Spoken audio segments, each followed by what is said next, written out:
El siguiente programa es para todas las edades. No contiene escenas de sexo o violencia. Es apto para toda la familia. Cuenta con el sistema Closed Caption y es financiado con recursos del Fondo Único de TIC. El presidente sí puede adelantar la consulta por decreto. La palabra la tiene el pueblo. La próxima cita es en Cali, en el occidente colombiano, y sigue la entrega de tierras a los campesinos. El cambio ahora es con educación superior gratuita. Y tenemos más en Así Avanza el Cambio.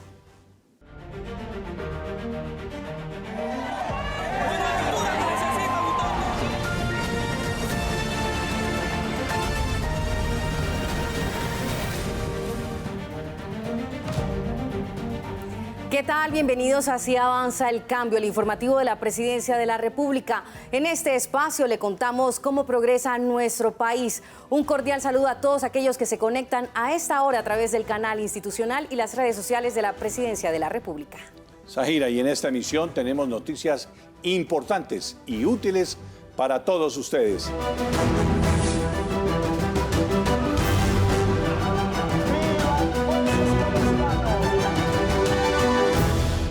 Queremos recordarles que más de 11 millones de colombianos votaron en el 2021 por las transformaciones sociales que propuso el presidente Petro. Las reformas son el corazón del cambio y el pueblo la razón de ser de este gobierno. El presidente Petro dijo que firmará el decreto para convocar a las urnas la consulta popular. Se sigue demostrando que la democracia participativa es el eje fundamental de nuestra nación.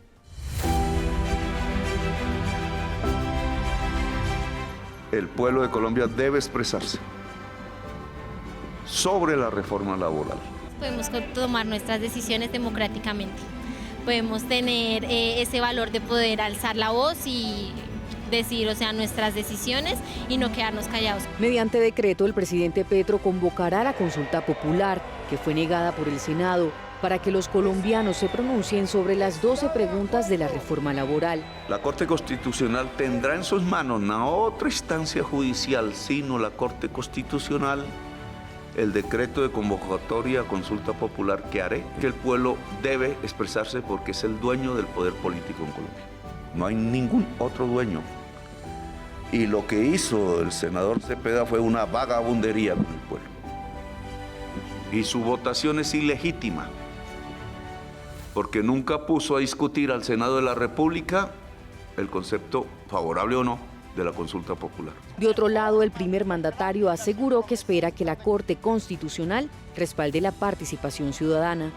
Ojalá, solicito, no tengo ningún dominio de la Corte, nos acompañe en esta hermosa tarea de reconstruir el Estado Social de Derecho. Además, el ministro del Interior, Armando Benedetti, aseguró que el gobierno está comprometido con la democracia participativa y confirmó que ya está listo el borrador del decreto de la consulta popular. El gobierno ha decidido y se ha preparado y ha buscado los mejores asesores en temas constitucionales, dos expresidentes de la Corte Constitucional, como es el doctor Montealegre y el doctor Luis Ernesto Vargas, lo mismo que una persona muy excelsa en lo que tiene que ver con temas constitucionales como Jefferson Dueñas, en los cuales muestran cómo ha habido una cantidad de vicios ilegales, constitucionales, productos de las trampas y las voluntades que hicieron allá en el Senado de la República y que con base en eso han quebrado principios y valores constitucionales. La firma del decreto de la consulta popular se realizará ante el pueblo.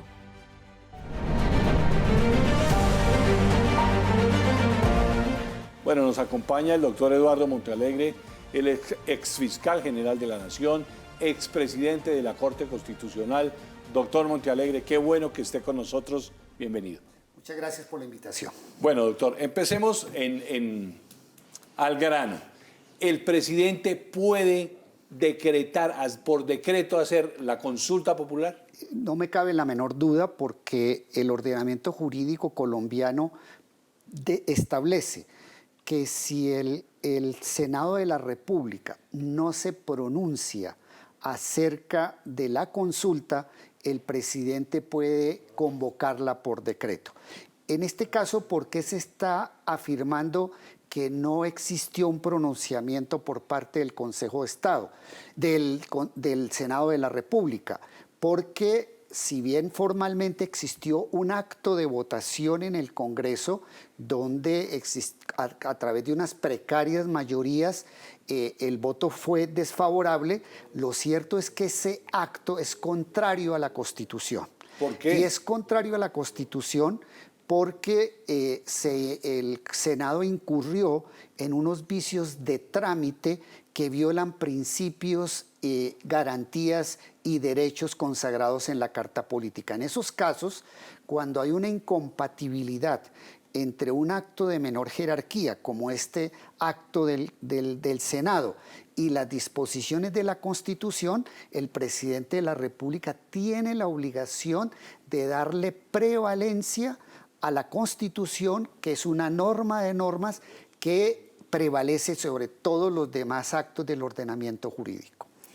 Doctor Montealegre, para tener en cuenta esos vicios que se dice que no sucedió en la votación del Senado por parte de la consulta popular, para explicarle a la gente cuáles fueron. Mire, ahí se van a alegar básicamente 5 vicios de procedimiento, pero yo destacaría 3. El primero es que el presidente del Senado, Efraín Cepeda, cerró abruptamente la votación. Generalmente tiene que existir un tiempo razonable para que todos los senadores que se encuentren en el recinto o en el entorno del Parlamento puedan acceder a esa votación. Y el senador Cepeda, a sabiendas de que existían unos parlamentarios que en ese momento estaban por fuera del recinto y que anunciaron que ya ingresaban a votar, el senador Cepeda cerró abruptamente la votación. Ese hecho de haber cerrado abruptamente la votación cuando existía una expectativa real e inminente de otros senadores que iban a entrar a votar en cualquier sentido, lo claro es que eso implica una inconstitucionalidad porque no se aplicó un criterio de razonabilidad que rige las actuaciones de los servidores públicos. El segundo argumento de inconstitucionalidad es que precisamente en el momento en que se estaba cerrando la votación, la senadora María José Pizarro impugnó el cierre de la votación precisamente porque consideró que existían vicios sustanciales. Cuando se impugna una votación, el procedimiento es que la plenaria del Senado tiene que determinar si reabre o no reabre la votación para subsanar vicios. No se dio ese trámite y eso implica una violación al debido proceso. Y el otro vicio de trámite es el de que un senador de la oposición votó sí por la consulta y cuando estaba cerrada cambió el voto y el cambio lo aceptó el secretario del Senado. Es cierto que el reglamento del Congreso dice que se pueden corregir los vicios de un trámite legislativo, pero en este caso la corrección de ese vicio o de ese error no le correspondía al secretario del Senado, sino a la plenaria y eso no se hizo. En conclusión, básicamente son esos 3 y otros más que por razón de tiempo no puedo entrar en detalle. Doctor Montealegre, si vamos a la consulta popular decretada por el presidente, ¿quién le va a hacer el control? Mire, esa es una pregunta muy interesante, pero está resuelta constitucionalmente. Debemos entender que la consulta popular implica un proceso constitucional. Un proceso constitucional que inicia en el momento en que el presidente envía las preguntas al Congreso para obtener concepto favorable o desfavorable y termina el día de la votación. De acuerdo a la Constitución, el proceso constitucional en su integridad, cada uno de esos pasos, lo controla la Corte Constitucional y después de producida la consulta. Entonces, el control de este acto le corresponderá a la Corte Constitucional en el momento adecuado, que es un control posterior, porque no hay control previo al decreto que convoca, y eso implicaría que ese control se haría después de la consulta y por parte de la Corte Constitucional. ¿Y qué pasa entonces con el Consejo de Estado? Esa también es una pregunta supremamente interesante porque a primera vista uno pensaría, aquí hay un decreto del presidente, es un acto administrativo, el juez natural del presidente es el Consejo de Estado, que por regla general controla los actos del presidente de la República. Pero en este caso no es el Consejo de Estado, porque a pesar de que es un acto administrativo, que en otras condiciones controlaría el Consejo de Estado, lo claro es que este acto administrativo del presidente forma parte del proceso constitucional y por lo tanto en este caso la competencia del control es de la Corte Constitucional. Aquí no hay ningún acto dictatorial, hay más bien como mucho miedo por la democracia participativa, doctor Eduardo. Aquí hay unas voces apocalípticas, que hay una ruptura constitucional, que esto es un golpe de Estado. A mí me parece que son desafortunadas esas expresiones porque el decreto del presidente está sólidamente justificado con argumentación, es invocando precisamente salidas institucionales. La Corte Constitucional ha dicho que cuando hay una discrepancia fundamental entre el Congreso y el presidente de la República, quien debe resolverlo es el pueblo. Entonces no entiendo por qué le tienen miedo a las mayorías, no entiendo por qué le tienen miedo al poder constituyente y yo creo que el miedo es que van a perder.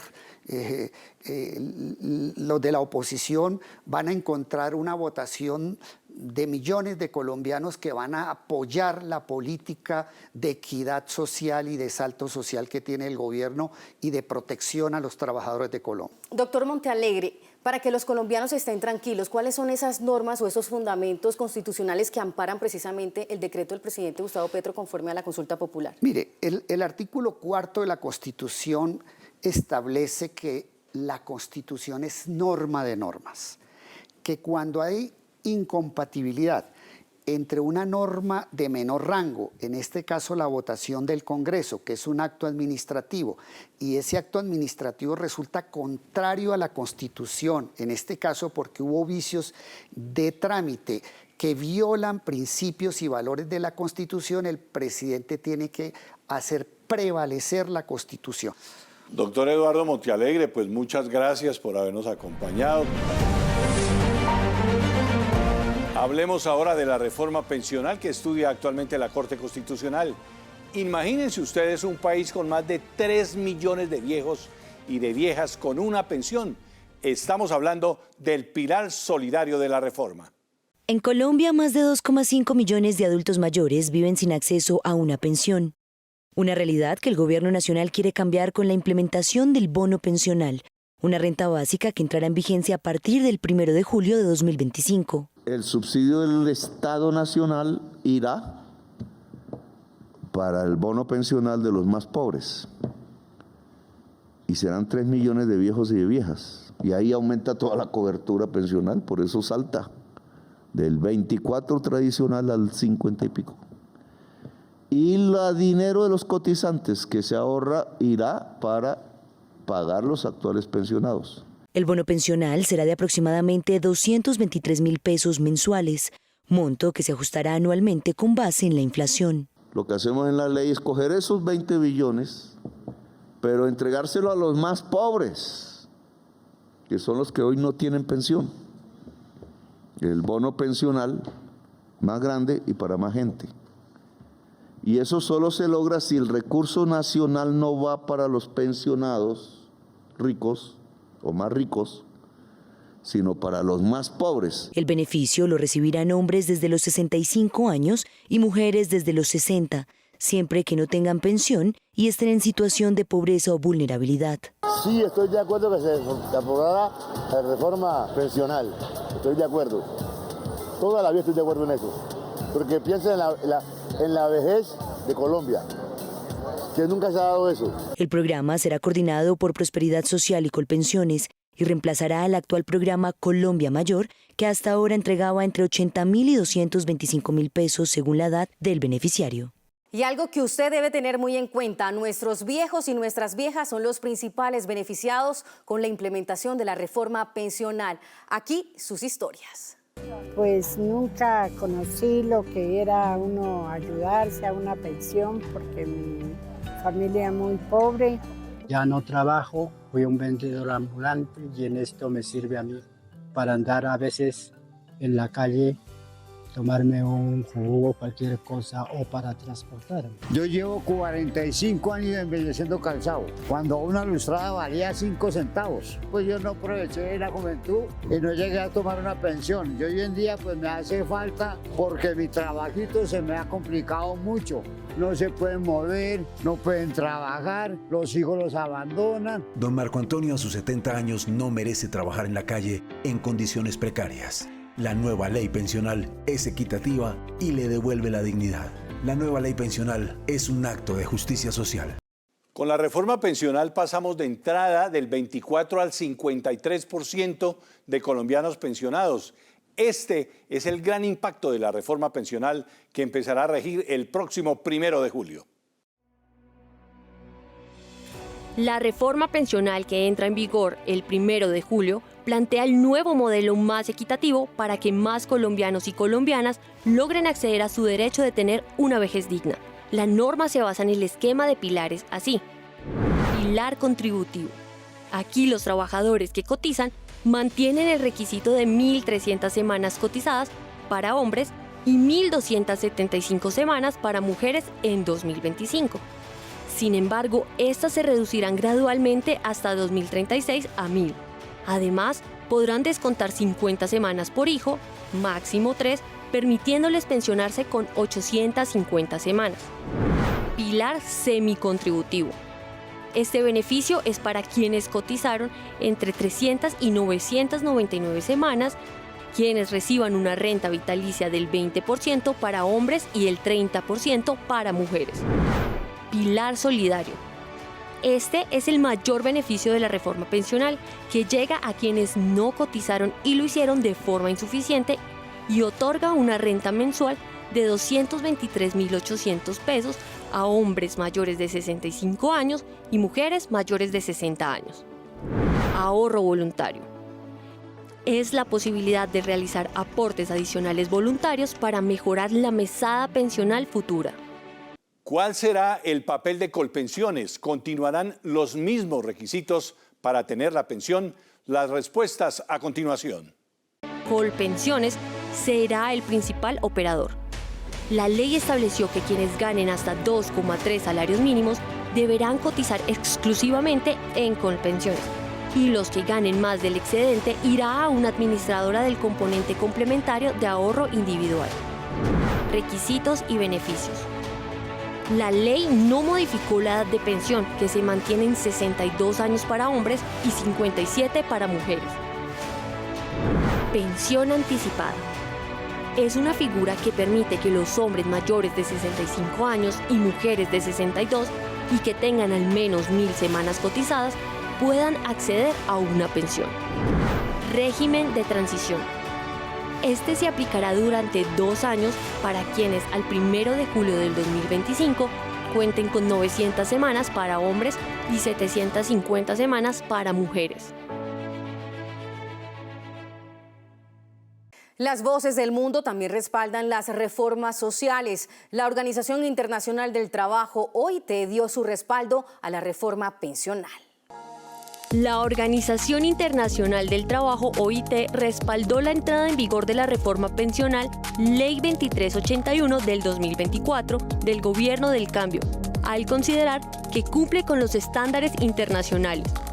En el informe Sistema de Protección Social Integral para la Vejez, Invalidez y Muerte de Origen Común de la OIT, se indicó que esta reforma representa un avance clave hacia la universalización de la protección social en Colombia, al articular de forma coherente los componentes del nuevo pilar contributivo, mejorar la equidad de género con los créditos de cuidado, ampliar la cobertura con la prestación anticipada de vejez y fortalecer el pilar solidario con la renta básica.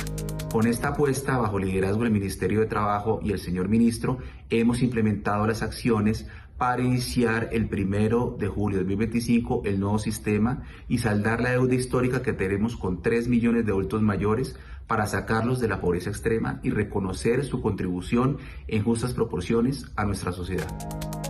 La OIT destacó que estas medidas corrigen limitaciones que existían en el pasado y fortalecen la sostenibilidad, equidad y cobertura del sistema pensional colombiano.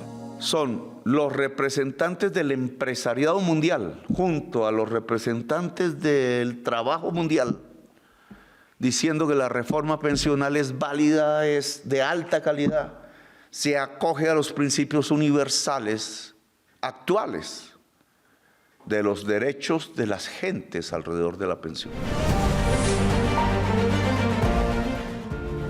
Se acabaron las excusas para no ingresar a la universidad pública. Es muy sencillo, el gobierno ya garantizó los recursos para que la educación superior sea gratuita. Y no es para menos, son más de 11 billones de pesos anuales que están comprometidos para lograr la educación pública gratuita. Sin pagar un solo peso, miles de jóvenes llegan a la universidad. En un encuentro con los rectores de las 67 instituciones de educación superior públicas del país, liderado por el presidente Gustavo Petro, se anunció el blindaje de la gratuidad en las matrículas en las universidades públicas. La decisión implica el traslado de 2,14 billones de pesos y el aumento de los recursos año tras año y de manera recurrente. ¿Qué significa esto? Que el salto que estamos dando nosotros en materia presupuestal va a ser base presupuestal en las universidades y va a estar entonces cobijada por los artículos 86 y 87 de la Ley 30, lo cual significa que año tras año este salto enorme que lo calculamos en IPC más 27 puntos, acuérdese usted que las movilizaciones estudiantiles lograron IPC más 4, más 8, más 9, llegan, esta IPC más 11, este es IPC más 27, va a ser la base sobre la cual se indexe los presupuestos en adelante, sea cual sea el gobierno. El ministro de Educación, Daniel Rojas, también destacó que las acciones concretas tomadas están enfocadas en alcanzar la cobertura territorial trazada por el gobierno nacional. Esto se va a materializar en aumento de cobertura. Vamos a lograr la cifra de 500.000 nuevos cupos en educación superior. En esta misma reunión decíamos, en todo lo corrido de la Ley 30, desde el 92 hasta acá, eso da como 30 y punta años, se han creado esos mismos 500.000 cupos que nosotros crearemos en tan solo 4 años de gobierno. Los rectores de las universidades públicas expresaron su satisfacción por los anuncios hechos, pero también reconocieron que de su parte hay compromisos que cumplir para alcanzar las metas de cobertura. Y básicamente le está pidiendo más compromiso de las universidades porque los recursos a base presupuestal los ha girado el gobierno nacional. Yo podría destacar, primero, se evidencia una importante gestión del Ministerio de Educación y el Gobierno Nacional en términos de fortalecer la educación pública superior. El presupuesto destinado para el funcionamiento de la educación superior en el país pasó de 6 billones de pesos en 2022 a 9,8 billones en 2025, la inversión más alta en la historia de Colombia. El presidente Petro encabezó la ceremonia de graduación de los nuevos oficiales de la Policía, el Ejército y la Armada Nacional. Siguen noticias positivas para la fuerza pública del país. Precisamente, Pacho, el presidente Petro le solicitó a la cúpula priorizar recursos para el bienestar de las fuerzas militares y de policías. Además, anunció que el próximo año los soldados recibirán un salario mínimo. Que antes que las armas hay que cuidar al ser humano. Y por eso en el presupuesto que se empezará a debatir en los próximos meses y que será ley de la República para el año entrante 2026, vamos a lograr por fin un objetivo que me propuse, por el que hemos ido ascendiendo en estos meses y que alcanzaremos para el año entrante y ahora se consigna en las páginas que se discutirán en la ley presupuestal. Todo soldado regular en Colombia, hombre o mujer, a partir del año entrante ganará por primera vez en la historia de la República un salario mínimo. Y por eso decidimos que la vida de cualquier soldado en Colombia, valiosa en sí misma, debe correr cuando cursa sus años en el Ejército de Colombia con dignidad, que pueda cuidar a su familia mientras arriesga su vida aquí con dignidad. Y vamos a conseguirlo por fin. Centenares de miles de jóvenes empezarán a recibir a partir del 1 de enero del año 2026 un salario mínimo para mandar a su familia, para que su familia pueda vivir, al menos, sé que no es suficiente, pero al menos pueda tener la comida, la dignidad, el colchón caliente, la casa y el hogar con flores para recibir a sus hijos. Quiere este presidente, ojalá todos, completamente todos, vivos. Y esta es una noticia de esperanza. Vuelve el tren a Colombia, no solo de carga, sino también de pasajeros. La red férrea del país es una realidad. Colombia le da una nueva vida a su red ferroviaria. Después de años en pausa, el tren vuelve a ser protagonista de una transformación que conecta territorios, impulsa la equidad y apuesta por un desarrollo sostenible. Con más de 3.500 kilómetros de red férrea, de los cuales solo el 31% está en operación, el Gobierno del Cambio avanza en la modernización de corredores estratégicos como Bogotá-Belencito, Jumbo-Caimalito y La Dorada-Chiriguaná. Este último ya adjudicado como asociaciones público-privadas por más de 4,6 billones de pesos. 25 municipios por donde pasa se tienen que beneficiar, o sea, esto no es solo los grandes generadores. En esos municipios hay gente que produce temas del campo y que también van a poder aprovechar las plataformas logísticas, van a poder incluso exportar sus productos. Dorada-Chiriguaná conecta luego con Chiriguaná-Santa Marta y sale por puerto a cualquier lugar del mundo. Pero no es solo carga, son trenes que acercan a las comunidades, que reducen la huella ambiental y que integran regiones olvidadas al corazón productivo del país. Con más de 68 billones de pesos en inversiones proyectadas y más de 32.000 empleos generados, el tren ya no es una promesa. Es una realidad que avanza firme sobre rieles, una Colombia que se mueve hacia el futuro en modo férreo.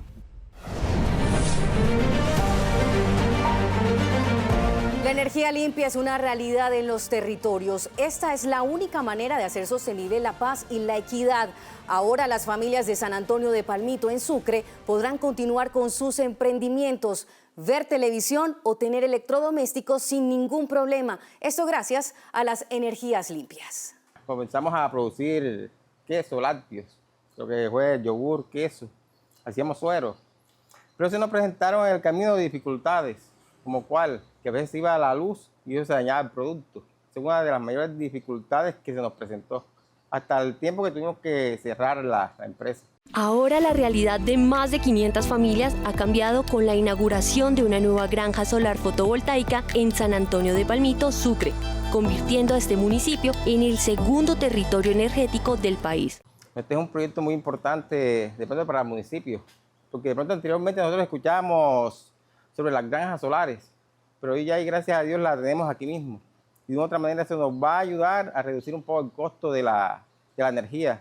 Además, el 63% del personal contratado es local y el 37% restante de municipios cercanos, promoviendo así el desarrollo económico regional. Esta granja en particular de 1 megavatio le va a entregar energía a 500 familias, pero también dentro de esas familias tenemos testimonios de mujeres como es el de doña Antonia Suárez, una mujer de 102 años que nunca había visto la presencia del Estado en su casa y hoy, a través de este proyecto, se va a ver beneficiada con energía limpia en su casa para sus nietos y para sus hijos. Entre los beneficios se destaca el ahorro significativo de aproximadamente 133 kilovatios por hora al mes por usuario y se evitará la emisión de 212 toneladas de CO2 al año, lo que equivale a sembrar 10.600 árboles. Escuelas, centros de salud y otras entidades públicas también experimentarán una reducción en sus costos de funcionamiento. Sin duda, esto representa un avance significativo hacia una transición energética, garantizando el acceso de energías limpias y asequibles para comunidades más vulnerables del país.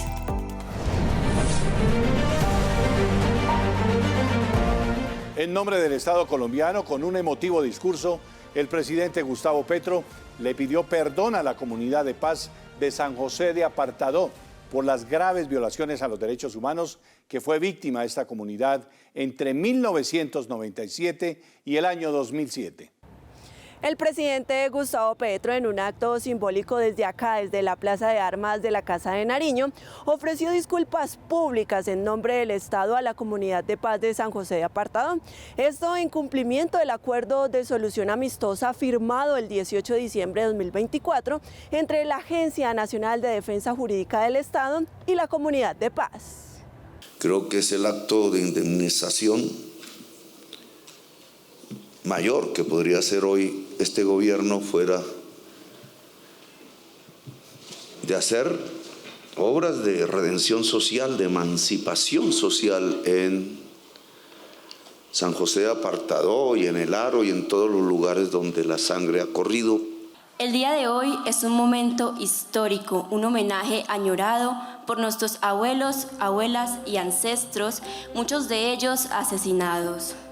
Este reconocimiento de responsabilidad internacional está relacionado con graves violaciones a los derechos humanos sufridas por esta comunidad entre 1997 y 2007. Estos hechos incluyeron masacres, ejecuciones extrajudiciales y amenazas perpetradas por grupos armados ilegales con complicidad de integrantes de la fuerza pública.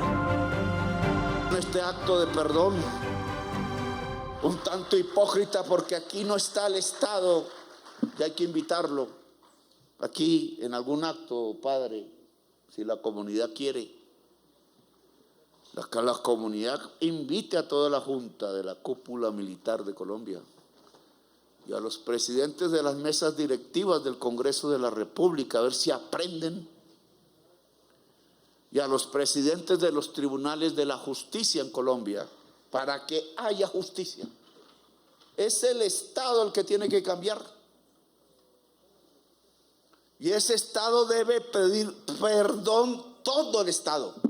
Por eso hoy queremos dejar constancia que este reconocimiento, que este acto de perdón por parte del presidente de la República de Colombia no sea solo para que se conozca, para que se reconozca este genocidio, este crimen de Estado, sino para que brinde a la comunidad de paz de San José de Apartadó que no sigamos viviendo amenazas, masacres.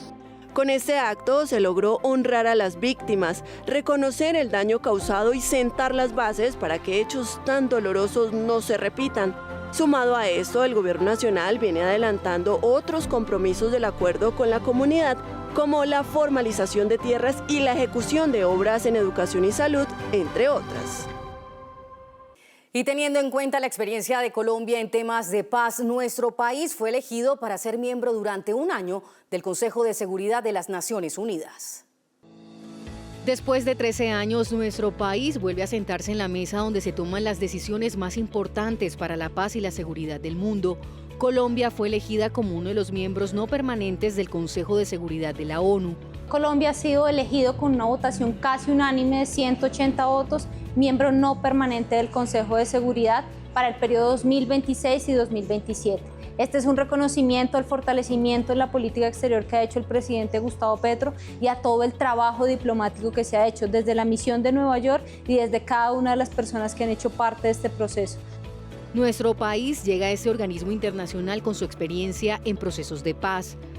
Desde el Consejo de Seguridad seguiremos defendiendo la implementación del acuerdo de paz y defendiendo esos principios de una paz estable y duradera que han regido nuestra política exterior en los últimos años. Hacer parte de este organismo internacional es importante porque este Consejo es el único órgano de la ONU que puede tomar decisiones obligatorias y hasta autorizar el uso de la fuerza. De acuerdo con el analista y catedrático en Relaciones Internacionales de la Universidad de Externado, David Castrillón, esta elección significa una victoria diplomática. Esto es algo que se gana a pulso y en este caso podemos entender esta victoria como parte del esfuerzo de este gobierno para, en efecto, posicionar a Colombia como una potencia mundial de la vida, como un país importante en la región y en el mundo, sobre todo en los grandes temas de la agenda internacional. Hay que destacar que la elección tuvo lugar durante la reunión del Consejo de Seguridad de la ONU, donde Colombia compitió por una de las 2 vacantes destinadas para América Latina y el Caribe. El Consejo de Seguridad está conformado por 15 países, de los cuales Estados Unidos, China, Rusia, Francia y Reino Unido son miembros permanentes y 10 son elegidos por periodos de 2 años. La cooperación militar con los países de la región continúa, con una fuerza de operación militar coordinada entre el ejército colombiano y el de Brasil. Se destruyó infraestructura de minería ilegal del grupo armado Comandos de Frontera en el Amazonas.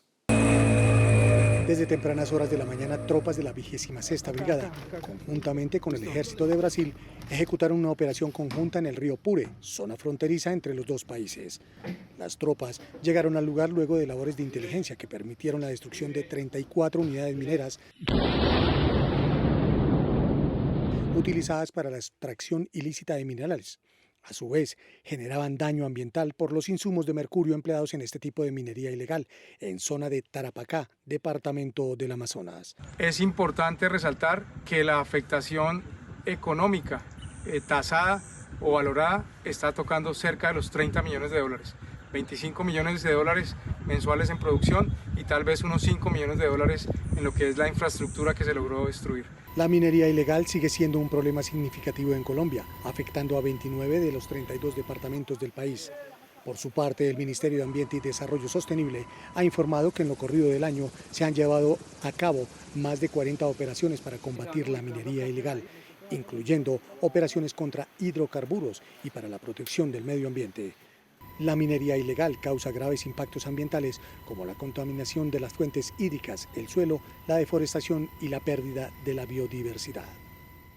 El primer mandatario de los colombianos reveló nuevos detalles sobre los atentados que se han planeado contra su vida. Aseguró que se estarían orquestando desde fuera del país y con la participación del narcotráfico. El presidente Gustavo Petro recientemente denunció hechos preocupantes que, según información de inteligencia, podrían estar vinculados a intentos contra su integridad. Estas declaraciones del mandatario surgen debido a que entre el 15 y 20 de febrero del presente año fue hallado un cohete antitanque en cercanías a la Casa de Nariño. ¿Cómo pudo un soldado del año 2020 tener un arma rusa del año 1980 en sus manos? Porque se enamoró de una habitante de calle. Yo no me puedo creer esa versión. A 3 cuadras del Palacio, donde ya no entran tanques de guerra y esas armas son antitanque, sirve contra los carros blindados. Por esa calle solo pasan los carros blindados de la caravana presidencial. Asimismo, en su cuenta de X, el presidente Gustavo Petro evidenció junto a la foto del arma lo siguiente. La investigación se hará a fondo, pero no es el único hecho que hemos encontrado en estos meses. Varias reuniones se realizan para coordinar atentados. En la extrema derecha mafiosa la orden está dada. Mi protección es del pueblo. Otro tipo de armas sofisticadas también han entrado al país con el mismo propósito. La primera información de un atentado la suministró la Embajada de Estados Unidos para el 20 de julio del año pasado. El jefe de Estado también recordó los misiles que iban a ser usados en el marco de la COP16 en Cali en 2024, donde acudió a técnicas de clandestinidad para evitar ese atentado. El gobierno avanza con la reforma agraria. La entrega de tierras a los campesinos no se detiene, sobre todo en zonas apartadas del país. Personalmente, el director de la Agencia Nacional de Tierras, Juan Felipe Harman, recupera tierras para la gente. No, ni le adjudican a la fundación. Este predio lo compró la Agencia Nacional de Tierras hace 6 meses. Aquí están las resoluciones de transferencia, necesito que lo desocupen. Entonces está la diligencia de aprehensión, recoja su ganado, déle orientación a los trabajadores. Que de aquí no nos vamos. Este predio es del Estado, siempre ha sido del Estado. Aquí usted tiene una ocupación irregular en este predio, no reconocida por el Estado, usted no tiene ninguna relación de propiedad con el predio, este predio es un bien fiscal patrimonial. Pues bajo esa consideración ya no lo transfirieron como Agencia Nacional de Tierras. Pues recoja sus vainas, hermano. ¿Usted sabe qué se expone cuando invade una finca? No, o sea, yo no estoy invadiendo. Muéstreme un papel que diga lo contrario. Muéstreme un papel que diga lo contrario, un solo papel.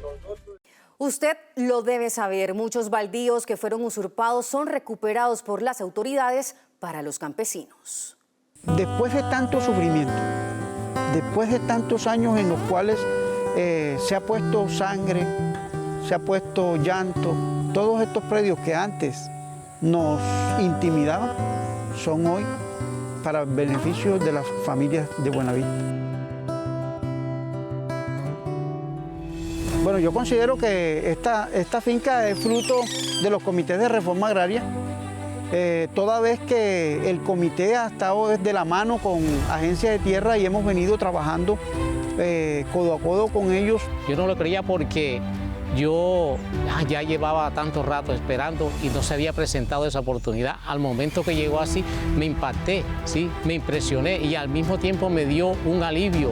3 de octubre tuvimos la presencia del doctor Harman, nos entregaron el predio y los 87 que hicimos la postulación de la asociación, pues todos aquí, al no creer esta gran realidad. Hemos implementado pollos de engorde, galpones, también hemos cultivado yuca, plátano. Estamos muy contentos porque ya hemos cosechado la primera producción, vemos avance en el proceso, estamos contentos por eso. Gracias por esa oportunidad, ¿sí? Que le ha dado a muchos campesinos de que no tenían antes dónde cultivar una mata. Y Buenavista es el espejo, la prueba de que sí es una realidad. Y los campesinos pueden dar fe de que esta realidad es el principio de una nueva vida para toda esta familia. La exportación de productos agropecuarios, alimentos y bebidas creció durante el mes de abril en 47.7% según el DANE. Siguen las buenas noticias. Estos son los resultados del fruto de la implementación de la reforma agraria. Durante abril de 2025, las exportaciones colombianas de productos agropecuarios, alimentos y bebidas crecieron con fuerza. Según el DANE, aumentaron un 47,7%, lo que significa que pasaron de 947 millones de dólares a más de 1.399 millones de dólares, un salto importante en un solo año. El crecimiento fue impulsado por 2 productos, el café sin tostar, cuyas ventas al exterior subieron un 86,8%, y el aceite de palma, que tuvo un incremento aún más alto del 167,8%. De enero a abril, las exportaciones crecieron un 2,3% gracias al buen comportamiento del sector agropecuario. Estados Unidos sigue siendo el principal destino de las exportaciones del país. Le sigue Panamá, los Países Bajos, México, India, Brasil y Ecuador. Los productos del campo colombiano, como el café, el aceite de palma y las flores, están ganando terreno y abriendo nuevos mercados. Y ahora hablamos de la industria militar.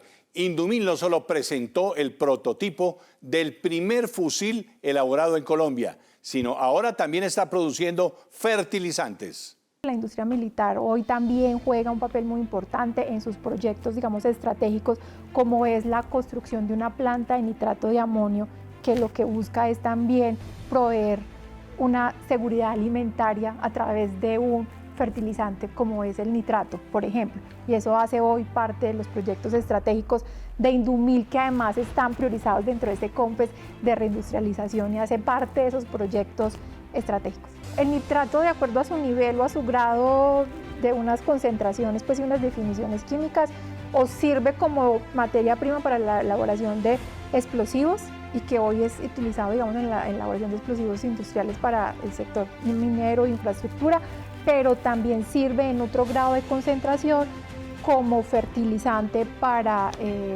agrícola, para uso agroindustrial. Es una apuesta enorme que tiene la industria militar, es un proyecto grande que tiene unos desafíos enormes, pero creo que tenemos todas las condiciones y tenemos toda la experiencia para desarrollarlo, para impulsarlo y para posicionarlo. No es solo un proyecto nacional, sino que eso también nos pone en las grandes ligas en la región.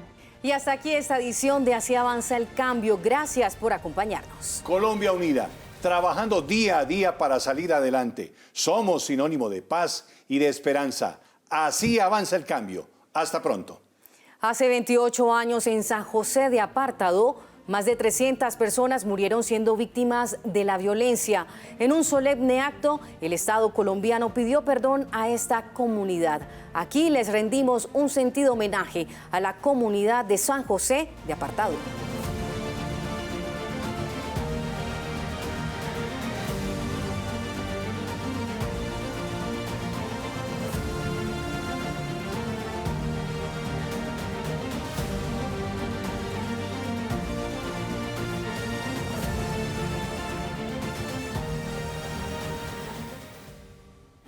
Acordémonos, hermanos, de los muertos que hemos puesto y brindémosle homenaje con cariño y mucho amor.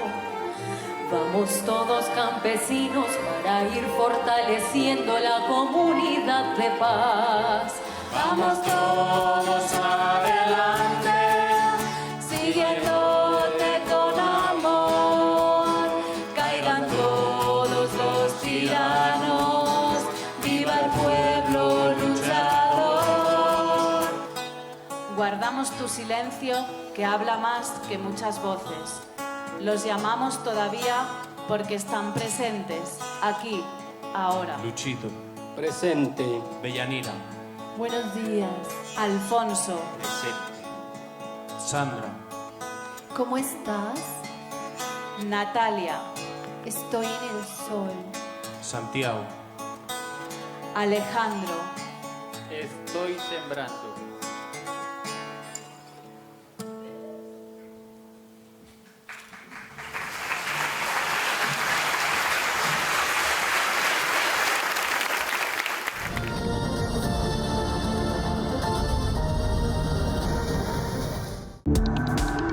Este contenido fue financiado con recursos del Fondo Único de TIC.